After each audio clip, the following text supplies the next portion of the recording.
Bueno, mis hermanos, es un placer volvernos a ver y continuar con esta serie en la que hemos venido predicando en Primera de Pedro. Muchísimas gracias a todos por sus oraciones. Sé que han estado orando por nosotros, por la salud de mi esposa. Muchísimas gracias por todas esas manifestaciones de cariño hacia nosotros. De verdad que la oración, el amor y el cariño lo hemos experimentado y nos hemos sentido muy amados por todos ustedes. Entonces, muchísimas gracias. Entrando en Primera de Pedro, hoy nos corresponde mirar los versículos 18 al 22. Y vamos a estar hablando sobre el precio de hacer lo correcto, o respondiendo a la pregunta, ¿vale la pena sufrir por hacer el bien? ¿Cierto? Por hacer lo correcto. Y yo no sé si a usted en algún momento le ha tocado sufrir por hacer lo correcto. No sé si en algún momento lo han excluido de conversaciones porque usted no quiere participar en un chisme. Entonces, ay no, con esta persona mejor no. No sé si se ha perdido oportunidades laborales por no querer comprometer su integridad. Y en muchas ocasiones toca hasta renunciar para no participar de esas cosas. O te han ridiculizado por defender tu fe. O has sentido el peso de la soledad por mantenerte firme en tus convicciones. No sé si has experimentado esto, pero si lo has hecho, no estás solo y de hecho estás en muy buena compañía. En 1 de Pedro 3:17 dice el autor, pues es mejor padecer por hacer el bien, si así es la voluntad de Dios, que por hacer el mal. Y es muy interesante porque nosotros, esto lo hemos visto ya en varias ocasiones, pero Paul David Tripp en su libro Instrumentos en las manos del Redentor, él menciona que nosotros los pecadores siempre respondemos pecando cuando otros pecan contra nosotros. O sea, ¿cuál es la manera natural, el default mode en el que nosotros respondemos cuando alguien peca contra nosotros? Pecando. Esa es la forma natural. Y de hecho, alrededor de la carta de 1 y 2 de Pedro, precisamente Pedro nos está hablando de esas formas de nosotros reaccionar cuando otros están pecando contra nosotros, cuando estamos sufriendo por hacer el bien.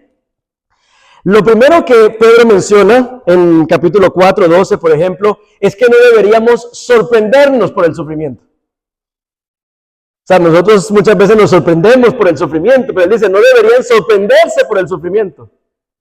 Porque si vivimos en un mundo caído, en un mundo en donde la sociedad, la cultura y nuestras inclinaciones, todas apuntan a lo contrario a la voluntad de Dios, entonces se sobreentiende que hacer la voluntad de Dios va a generar sufrimiento en nuestras vidas. Entonces no debería sorprendernos. Y Pedro escribe, no os sorprendáis.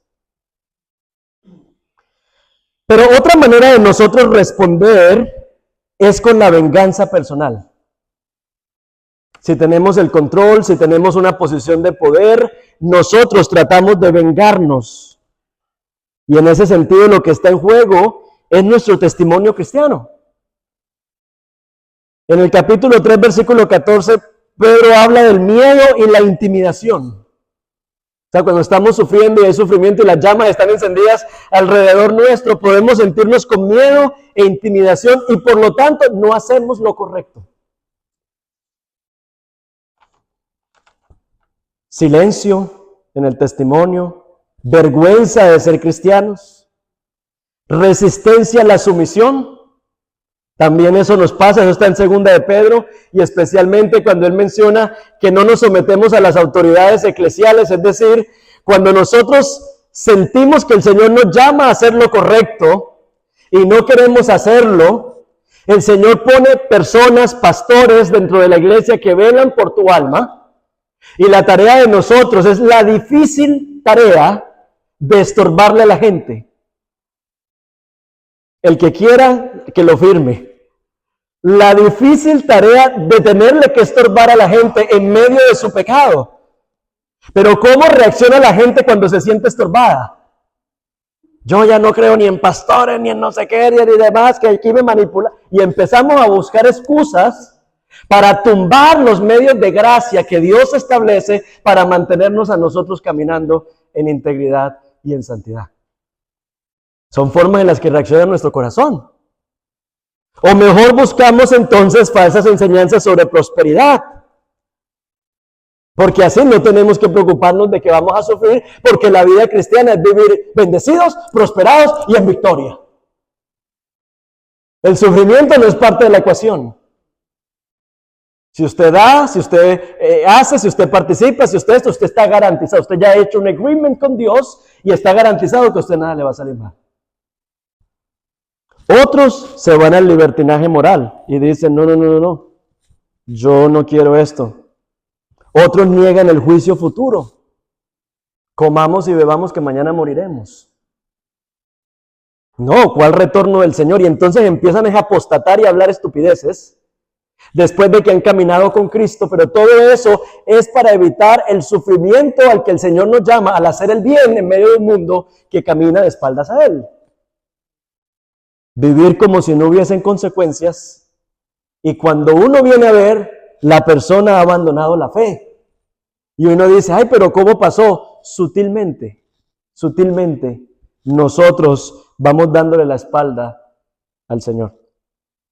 Y cuando uno piensa en esto, uno dice, pero bueno, ¿cuál es la solución? Si este es el problema, que nuestros corazones tienen la tendencia a buscar excusas para no hacer el bien, entonces, ¿cuál es la solución? Y aquí uno quisiera los 10 pasos para los 5 pasos, los 5 principios para el éxito, no sé qué, pero la solución que Pedro nos da es la solución que ofrecemos cada semana: mirar a Cristo. O sea, la razón por la que estás encontrando excusas y no estás haciendo lo que la voluntad de Dios te pide es porque no estás mirando a Cristo.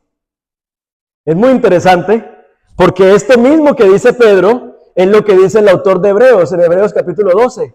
Despojaos del pecado que os asedia, corred la carrera que tenéis por delante, puesto los ojos ¿en quién? En Jesús. O sea, la única manera de correr la carrera que tenemos por delante es mantener los ojos puestos en Jesús, es mirar a Cristo. Porque de lo contrario le vamos a dar excusas a nuestro corazón para seguir en el estado de frialdad y apatía en el que nos encontramos. Mirar a Cristo. ¿Pero qué de Cristo? Bueno, vamos a mirar lo que nos menciona el texto. Porque Cristo también sufrió una sola vez por los pecados, el justo por los injustos, para llevarnos a Dios. Hermanos, si la voluntad de Dios nos lleva a sufrir, hacer el bien nos lleva a sufrir, estamos en la compañía de Cristo mismo, porque Cristo también sufrió. Estamos en la compañía de Cristo mismo, y Cristo sufrió por hacer el bien, ¿cierto? El sufrimiento de Cristo, como dice el versículo 18, es un sufrimiento único, porque dice que fue una sola vez. No es como el de nosotros, que es repetitivo y cambia de colores y sabores, pero el de Cristo fue una sola vez, un sufrimiento puntual, el justo por los injustos. Y la diferencia entre el sufrimiento de Cristo y el nuestro es que nosotros sufrimos a pesar de nuestros esfuerzos por hacer el bien. Pero Cristo sufrió por nuestro mal.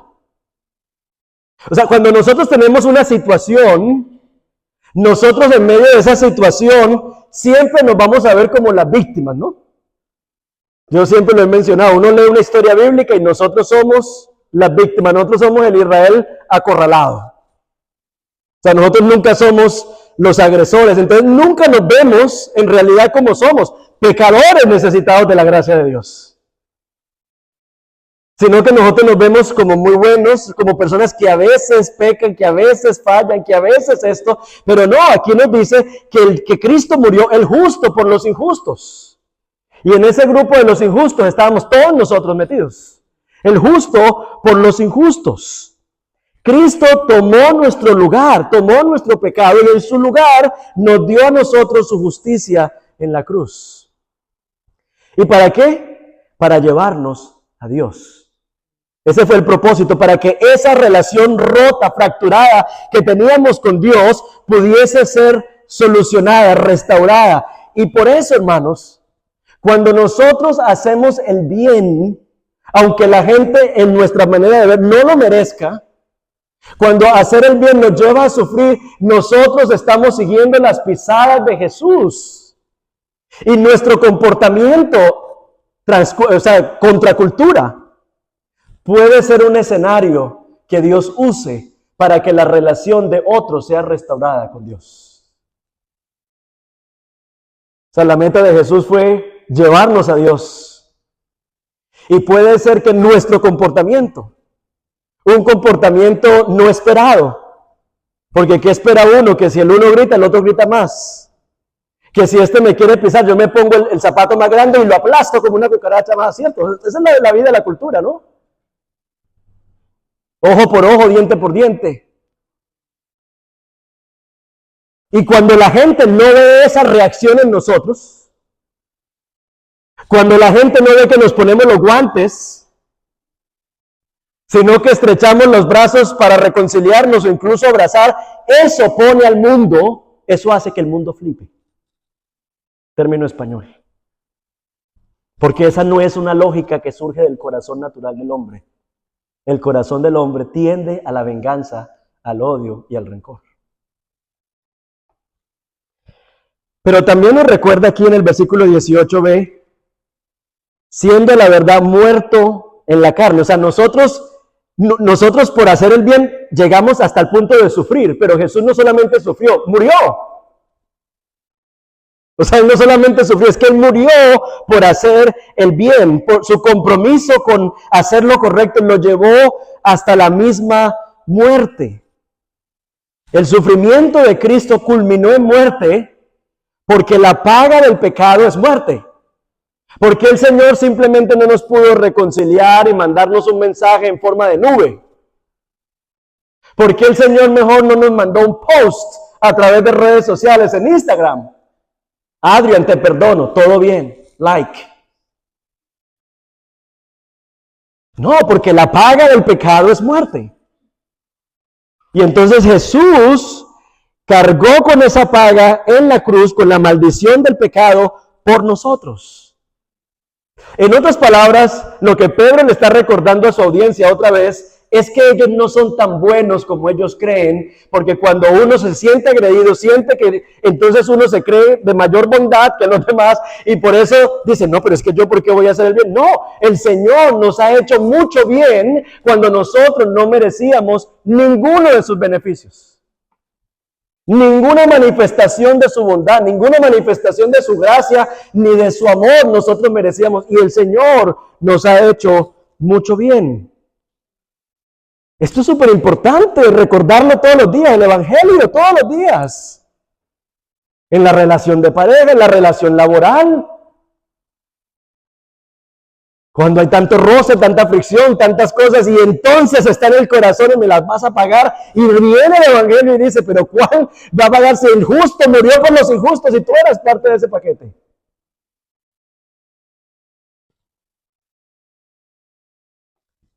Versículos 19 y 20 nos dice no solamente que Jesús sufrió, que Jesús murió, sino también que Jesús descendió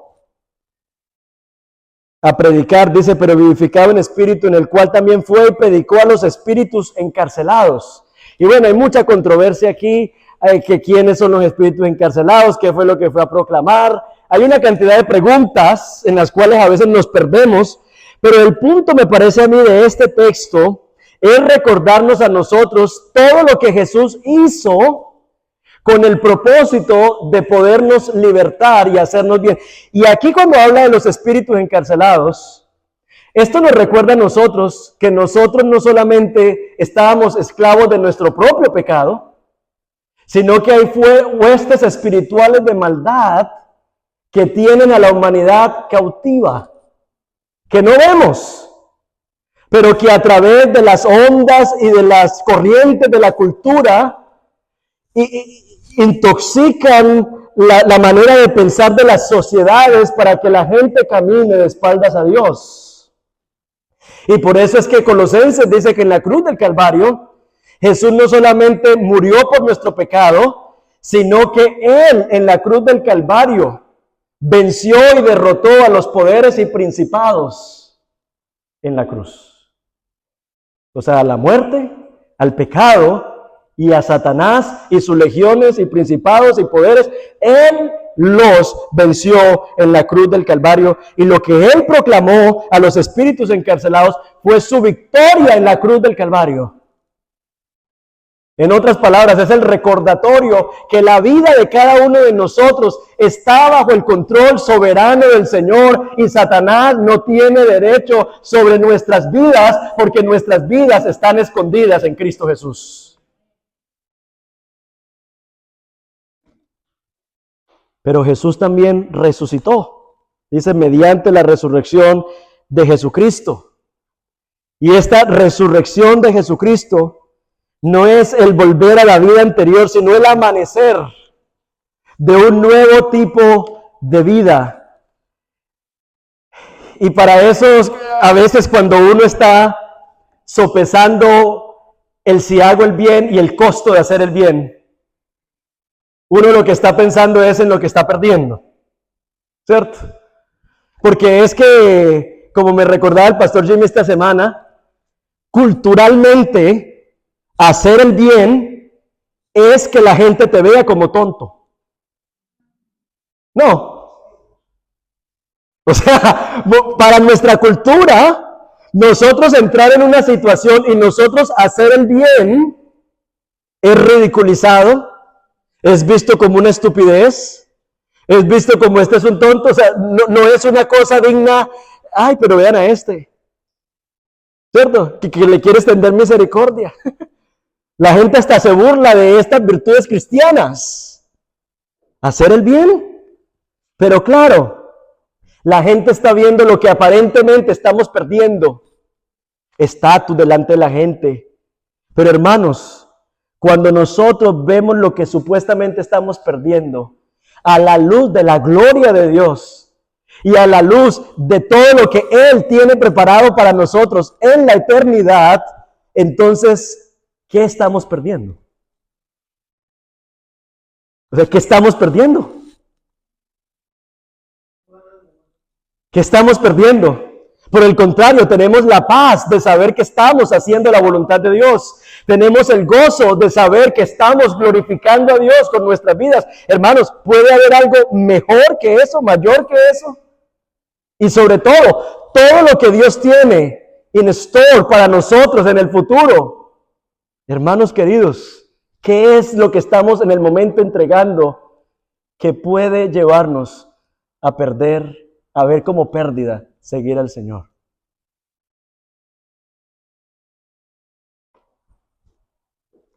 Hermanos, Cristo cuando resucitó dice que tomó las llaves de la muerte y del Hades. Eso es Apocalipsis 1:18.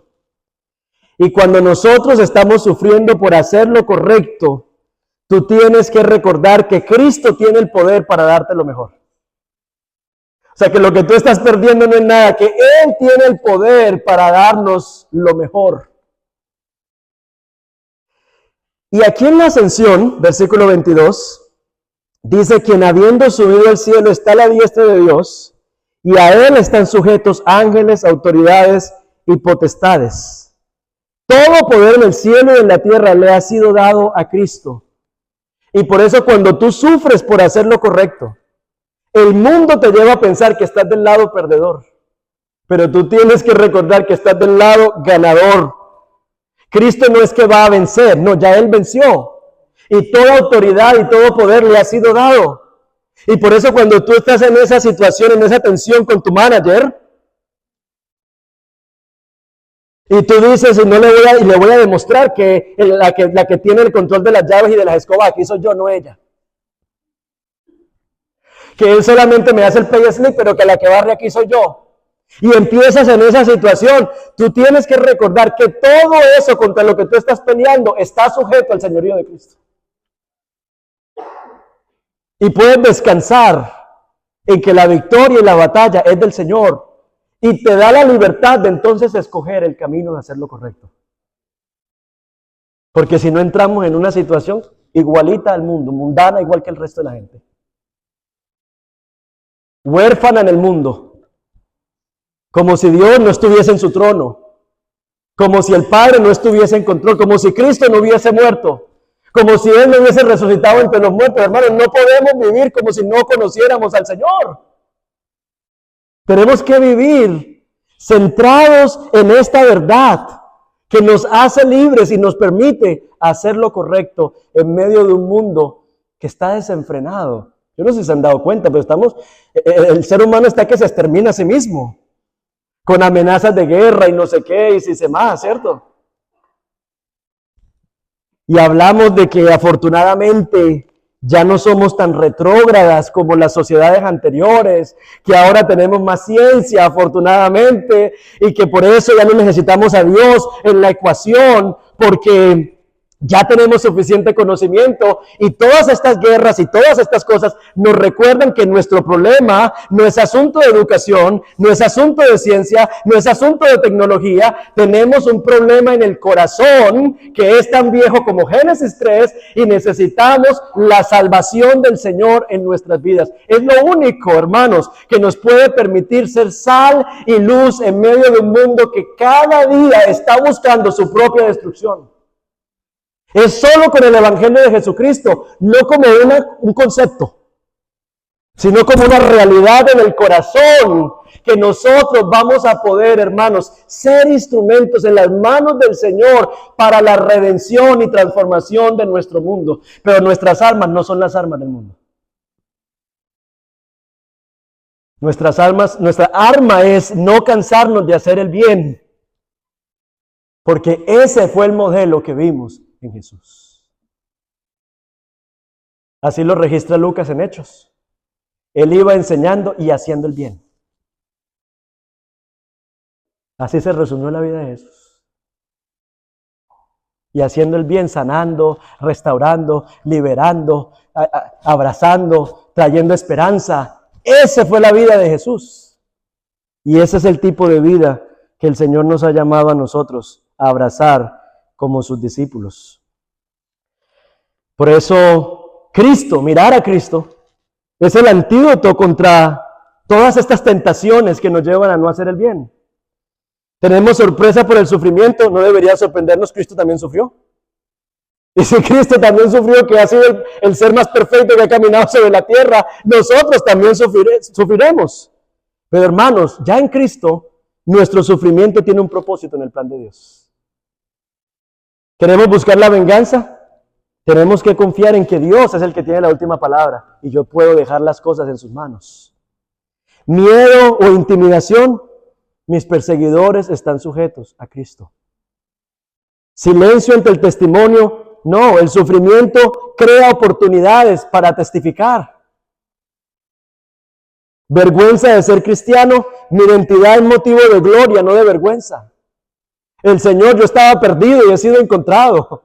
Yo no merecía nada y en Él lo tengo todo. ¿Cómo Él va a ser un motivo de vergüenza para mí? Resistencia a la sumisión.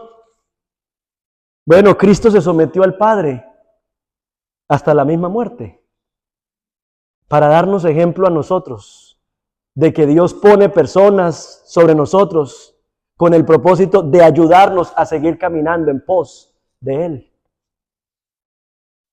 Falsas enseñanzas. Hermanos, Cristo es claro en decirnos que el sufrimiento precede a la gloria. Aquí toda enseñanza que nos diga que va a haber gloria sin sufrimiento es un falso evangelio. Libertinaje moral. Mi conducta debe reflejar que Cristo es el que vive en mí. Negar el futuro, vivir sin consecuencias, abandonar la fe. Hermanos, todas estas cosas, el ánimo, el aliento para continuar, la tenemos de seguir mirando a Cristo. Y yo en esto quiero hacer un paréntesis muy importante. Está haciendo calorcito hoy, ¿no? Está haciendo calorcito hoy. Y yo quiero hacer un paréntesis aquí muy importante, porque este tema que estamos predicando puede prestarse para tergiversarse y apoyar a que la gente continúe en situaciones abusivas de las cuales deberían salir. Entonces, por eso quiero hacer aquí un paréntesis, porque una cosa es el sufrimiento redentor, que es un sufrimiento que yo voluntariamente escojo participar, porque he entendido que el Señor me tiene en ese lugar con un propósito de Él cumplir algo en la vida de alguien o en la organización donde yo estoy. Y otra cosa es yo encontrarme en una situación de abuso tóxica de la que no puedo salir por mis propias fuerzas, que denigra la imagen de Dios en mí. Son dos cosas distintas. Y si usted está en la segunda situación, no quiero que diga, no, me toca seguir ahí en esa situación abusiva porque el pastor dijo que no nos cansemos de hacer el bien. Quiero poner un ejemplo. Verónica trabaja en una guardería. Ella no me ha contado nada, yo acabé de llegar para que no estén pensando que es un caso en la vida real, ¿no? Verónica trabaja, y mejor no metemos a David, metemos la guardería. Entonces, Verónica trabaja en una guardería y tiene una manager fastidiosa. Sale la manager de la casa y el esposo dice, menos mal se fue, y llega la manager al trabajo y todas dicen, ya llegó, ¿cierto? Verónica es tan buena profesional que ella podría irse para otro lado. Y de hecho, la situación es tan horrible que debería irse para otro lado. Pero resulta que ella ha visto que hay una conexión con una compañera que justo hace una semana le abrió su vida. Y se ha dado cuenta que el Señor la tiene ahí con un propósito. Entonces, Verónica escoge voluntariamente quedarse trabajando en la guardería porque entiende que hay un propósito redentor en ella quedarse y aguantarse de ese sufrimiento. ¿Sí? Pero ella tiene la opción de salir de ahí cuando ella quiera, pero ha escogido quedarse ahí porque ha tenido la convicción de que Dios la quiere ahí, porque quiere usar su vida para tocar otra vida. Ese es el sufrimiento redentor. El sufrimiento abusivo, tóxico, es el de Egipto, que ellos no podían salir, no tenían opción, la persona está asfixiada, la persona no ve, la persona incluso justifica el abuso con que redentor, o sea, la persona está tan mal que no logra diferenciar entre una cosa y la otra, y cuando ese es el caso, hay que salir de esa situación, porque es tóxico, porque denigra la imagen de Dios en ti, y porque eso no glorifica a Dios, no hay un propósito redentor ahí. Y si usted se encuentra en una situación así y no sabe qué es qué, busque al pastor Jimmy después del servicio. Yo tiro el problema y se lo dejo, entonces lo resuelve. No, muchas veces uno necesita personas que están fuera de la situación para que le logren ayudar a uno a ver con objetividad qué es qué. Pero no quiero que escuchen este mensaje, por eso quería abrir este paréntesis, escuchen este mensaje y entonces de alguna manera perpetuar de pronto sistemas en los que la gente se encuentra, en los que en realidad tienen es que salir y no quedarse. Y en los que no podemos llamar a eso hacer el bien. Porque en realidad, o sea, aquí no hay nada. O sea, hay un propósito redentor. ¿Está Dios obrando a través de esto o no? Ahora, es muy interesante, hermanos, cuando uno se encuentra con todo esto y entonces uno dice, uy, muy bueno, o sea, todo esto de que Cristo murió una vez y para siempre y que descendió y que proclamó su victoria y que luego ascendió. Pero bueno, y entonces, ¿yo cómo encajo ahí? O sea, ¿qué pasó? ¿Qué es lo que hace que esa historia que ocurrió hace 2000 años, ese evento que ocurrió hace 2000 años, tenga una repercusión en mi vida? Y por eso es que Pedro menciona el bautismo. Muy interesantemente, aquí en el relato, él dice, el bautismo que corresponde a esto ahora nos salva, y menciona a Noé y a la generación de Noé y todo el asunto. Y uno dice, bueno, ¿y Noé qué pitos toca aquí? ¿Qué tiene que ver Noé aquí en el tema de sufrir y todo el asunto? Pero claro, para las comunidades judías y algunas ciudades en Asia Menor, que es donde está la audiencia a la que Pedro le escribe, Noé tenía cierta importancia para ellos. O sea, de los personajes del Antiguo Testamento con los cuales ellos sentían como cierta fascinación, era Noé. De hecho, se menciona que en algunas de las ciudades de Asia crearon monedas romanas que por el lado de atrás tenían a Noé y a su esposa. Entonces lo que Pedro está haciendo es tomando un ejemplo que para su audiencia tiene mucha relevancia para ayudarles a entender lo que ocurrió en ellos, con ellos, a través de la muerte de Cristo.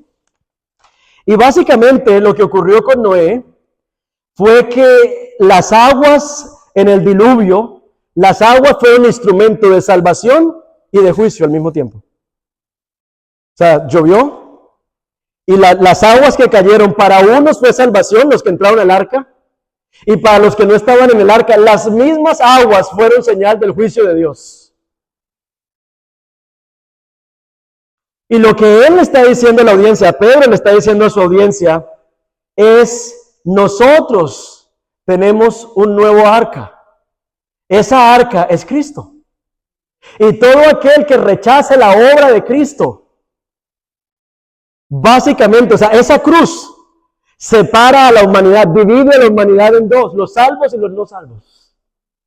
Y todo aquel que mire la cruz de Cristo y no vea en Cristo, en su muerte, en su descenso, en su resurrección y en su ascensión, su salvación, entonces está preparado para la condenación. Pero dice Pedro, pero ese no es el caso de ustedes. Ustedes, hermanos, han pasado por el bautismo. ¿Y el bautismo? ¿Qué representa el bautismo? El bautismo representa que el día en que usted se paró aquí, usted fue sepultado con Cristo. ¿Cierto? Por eso nosotros hacemos el tema de la inmersión, no aspersión, porque eso no da la impresión de que uno está muriendo, ¿cierto? Y usted se somete voluntariamente a que le tapen la nariz. Porque a usted lo cogen a la fuerza y le tapan la nariz y usted patalea y usted trata de soltarse y salir corriendo, ¿cierto? Pero usted aquí voluntariamente. Yo no he visto el primer bautizado que nos diga: no me tape la nariz. No. La gente voluntariamente viene aquí, se deja tapar la nariz, porque voluntariamente la gente está diciendo: a través de este acto, yo estoy sepultando mis planes, mis proyectos, todo lo que yo en mi vida he pensado que le va a dar plenitud a mi vida, lo estoy sepultando aquí. Y luego nosotros lo sacamos del agua. Algunos nos pagan un poquito más, entonces los dejamos un poquito más en el 90. Los dejamos un segundo más en el agua, no, lo sacamos y se supone que estamos saliendo a una nueva vida con Cristo. Que ya no vivo yo, sino que vive Cristo en mí, y que yo sí sigo siendo ingeniero, sigo siendo contador, pero que ya la vida que vivo en la carne, no la vivo para satisfacer mis propios deseos, sino para poder cumplir los propósitos de Dios a través de mi carrera, a través de mi vida, a través de mis hijos, a través de mis planes, a través de mi economía, incluso. Y cuando uno se bautiza, uno sale chorreando agua, como un recordatorio de que uno vive ya cada día dependiendo de la gracia de Dios. Chorreando agua de la misericordia y de la gracia de Dios todos los días. Y cuando ese es el recordatorio de la vida de uno, de que uno todos los días se levanta goteando la misericordia de Dios, la misericordia renovada de ese día, viviendo esa gracia de ese día, nosotros, hermanos, tenemos una nueva disposición para hacer el bien. Porque no nos sentimos entitled, no nos sentimos como el mundo me debe, sino que tenemos una postura de humildad, porque reconocemos que lo que tenemos, somos, es por la pura misericordia del Señor. Vamos al trabajo con una disposición distinta, no a frentear ni a fruncirle el ceño. No. Salimos, hermanos, a hacer el bien, entendiendo que Dios ha renovado nuestras vidas ese día para que vivamos, para cumplir sus propósitos. Por eso aquí Pedro aclara, no es que el bautismo quite las inmundicias de la carne, sino que el bautismo es la aspiración de una buena conciencia hacia Dios. O sea, en otras palabras, el bautismo es la expresión externa de una convicción de fe interna en que Cristo es el Señor de mi vida y que en la cruz del Calvario se entrelazaron nuestras historias, que yo era el que debía haber muerto en esa cruz, pero Él murió por mí y que yo hoy vivo en una relación con Dios perdonado, restaurado, sabiendo de que mi vida está en sus manos, gracias a ese maravilloso intercambio que ocurrió en la cruz del Calvario. Mis hermanos, si vivimos para Cristo y vamos a hacer lo correcto, va a haber sufrimiento. Porque vamos a tener que crucificar a la persona que más amamos, a nosotros mismos, para poder vivir para Dios. Va a haber sufrimiento. Pablo se lo dijo a Timoteo, todo el que quiera vivir para Dios va a sufrir.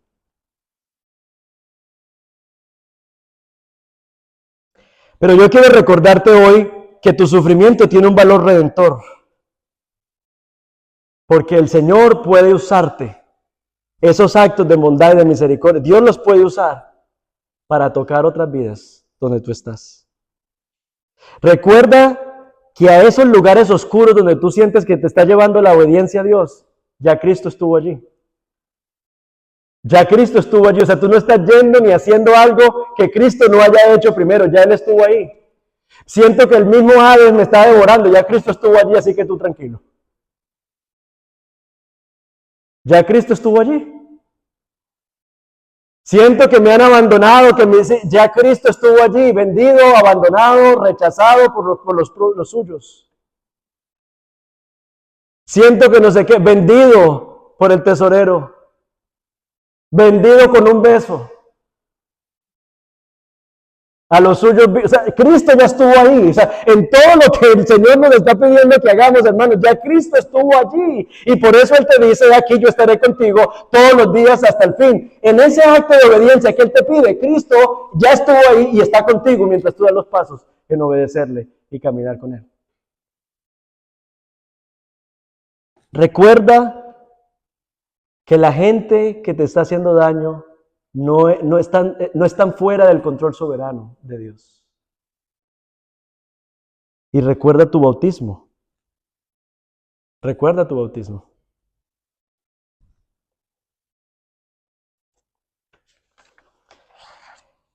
Hermanos, Cristo sufrió, murió, descendió, resucitó y ascendió por ti. Él no necesitaba nada de eso. O sea, Él no necesitaba nada de eso. Porque el mismo Pedro dijo que no sea yo engaño en su boca. O sea, Cristo no necesitaba morir por él. Cristo murió. Cristo sufrió, murió, descendió, resucitó y ascendió por ti. Por amor a ti. Hermanos, que el Espíritu nos ayude a nosotros a entender lo profundamente amados que somos por Dios, al punto del Señor sufrir, morir, descender, resucitar y ascender, para que tú no vivas en orfandad en este mundo, sino que puedas saber que has sido perdonado y que cuentas con el respaldo y la presencia del Señor todos los días de tu vida. Ahora la pregunta es, ¿estás tú dispuesto a vivir por Él y para Él? A morir, a vivir, a sufrir por aquel que sufrió, murió, descendió, resucitó y ascendió por ti. Esa es la pregunta. Porque eso es lo que significa hacer el bien. Jesús nos está llamando a que sigamos sus pisadas.